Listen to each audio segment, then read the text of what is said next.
Welcome to Seed to Plate from Scratch Cooking with Laura Lawrence. Hey guys, today we are making cast iron lasagna. We absolutely love use all things cast iron. This is a large Dutch oven that you could use. I have to remove a rack in my oven when I go ahead and bake this.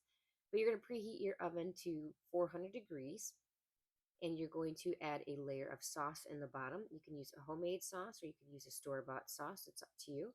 Then we're going to put a layer of noodles and you're gonna have to break these up. These are just regular noodles, and they're not ones that are labeled no cook. These are just regular ones that I get from Azure Standard. And then you're going to layer ricotta or cottage cheese, your cheese of choice.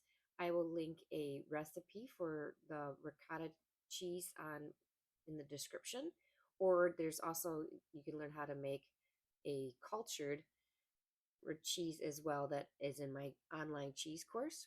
And then you're going to add another layer or a layer of your sauteed meat. It already should be browned. You're going to add spices like oregano or Italian seasoning and basil, lots of onion and garlic in there. And then you're going to go ahead and add another layer of noodles, some more sauce. You got to keep that sauce in there.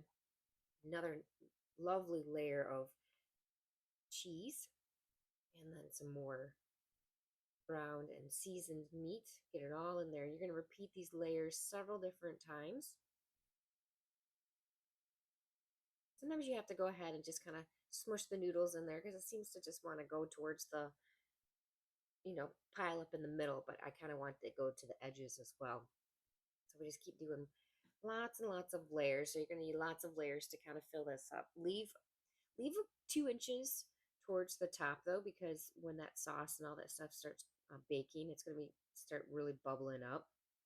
You don't want it to bubble up and over into your oven. I line my oven in the very bottom with tin foil just to catch that kind of, oopsie, I got a little too excited and put too much in there. But that's okay, right? So we just easily remove it out with when you have a tin foil layer in there. This Dutch oven has a lovely lid that comes with it. I'll link an Amazon link to the one where that we have. It's a Lodge. We use this outside a lot for cooking.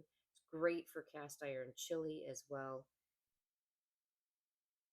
Yep, so we're just gonna keep layering it with lovely, lovely goodness here.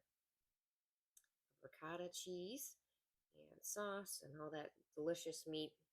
And then we're going to put a final layer of noodles and a final layer of sauce. And then we're going to add a heaping boatload of cheddar cheese right to the top. And I have an online cheese making class if you're interested in that, that makes homemade cheddar cheese that we absolutely love. So I hope you enjoy this. Cook this for 45 minutes. Go ahead and remove the lid and cook for an additional 10 minutes, and you should be all set. Let sit for at least 10 minutes and enjoy.